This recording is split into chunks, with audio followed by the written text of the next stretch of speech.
Programang ito ay rated SPG. Striktong patnubay at gabay ng magulang ang kailangan. Maaaring may masiselang tema, lengguwahe, karahasan, sexual, horror o droga na hindi angkop sa mga bata.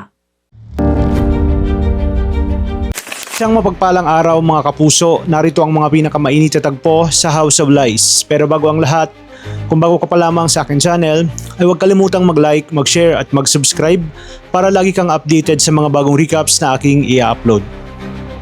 Sa huling linggo ng House of Lies, mistulang tuluyan ang gumuho ang mundo ng pamilya Torrecampo matapos ang trahedyang kumitil sa buhay ng isa nilang mahal sa buhay.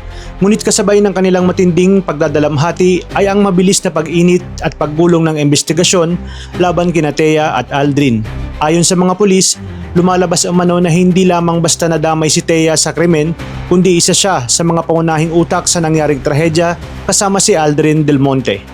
Labis namang nabigla si Greg nang mabunyag ang lahat. Hindi niya akalaing hahantong sa ganito kalalim ang galit at paghihiganti ni Thea laban sa kanyang pamilya. Kaya para kay Greg ay hindi sapat ang simpleng paghingi ng tawad. Kinakailangan umanong pagbayaran ni Thea lahat ng sakit at kapahamakang idinulot nito sa kanilang buhay, lalo na sa pagkamatay ng kanyang asawa. Samantala, patuloy namang nakikipaglaban sa pagitan ng buhay at kamatayan si Marge matapos magtamo ng matinding sugat dulot ng planong sinakatuparan ni Thea. Dito maging si Paulo ay nagngingit-ngit sa galit at gusto nang masigurong mabibigyan ng hustisya ang mga nangyari. Dahil sa tumitinding ebidensya, agad isinailalim sa matinding interogasyon itong si Thea. Ngunit pansamantala muna siyang nakalabas habang hindi pa kumpleto ang lahat ng pruweba laban sa kanya. Dito na nagsimulang mabunyag ang mas malaking sikreto. Agad niyang isinangkot si Aldrin sa buong plano. Ayon kay Thea, si Aldrin umano ang totoong utak sa likod ng lahat at napilitan lamang siyang sundin ito. Ngunit hindi kumbinsido si Edward. Malakas ang kutob niyang hindi nagsasabi ng buong katotohanan si Thea. Kaya pinag-utos niyang bantayan ng mabuti ang bawat kilos nito habang patuloy ding pinaghahanap si Aldrin na nooy biglang naglaho. Pagsapit ng gabi, palihim na nakipagkita si Thea kay Aldrin. Matapos itong tawagan at sabihing may mahalaga siyang sasabihin. Ngunit imbes na tulong ang ibigay ni Aldrin, lalo lamang nitong itinulak si Thea sa alanganin.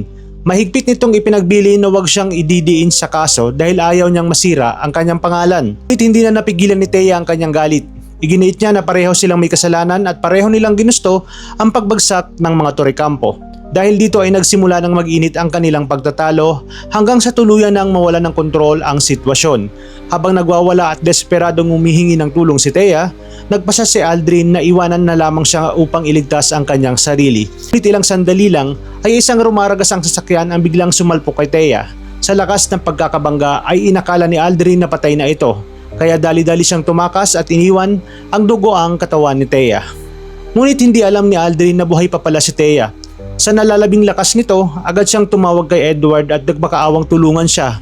Mabilis naman siyang inaisugod sa ospital, ngunit pagdating doon, agad din siyang inaresto ng mga pulis.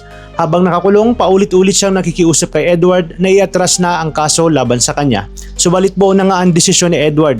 Para sa kanya, panahon na upang harapin ni Thea ang lahat ng kanyang kasalanan. Sinabi pa niya rito na sana'y magsilbing aral ang lahat ng nangyari upang tuluyan na itong magbago habang nasa likod ng mga rehas. Tuluyan ang bumaliktad si Thea labang kay Aldrin, mabilis ding bumagsak ang dating makapangyarihang negosyante. Natanggal siya bilang CEO ng kumpanya ng mga Torrecampo at opisyal nang pinaghahanap ng batas.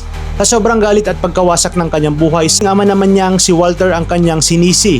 Para kay Aldrin, nagsimula umano ang lahat ng kamalasan nang pinili ng kanyang ama si Regina kaysa sa kanyang sariling pamilya. Ngunit bago tuluyang mawalan ng hininga si Walter, tunyag nito ang isang matagal ng lihim. Matagal na pala silang hiwalay ng ina ni Aldrin at itinatago lamang nila ang katotohanan dahil may malubhang karamdaman umano ang kanyang ina noon. Ayaw lamang nilang maapektuhan ng pag-aaral ni Aldrin kaya pinili nilang manahimik sa loob ng maraming panahon.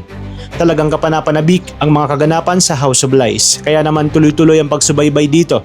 Maraming salamat sa inyong panonood at pagpalain tayong lahat, mga kapuso.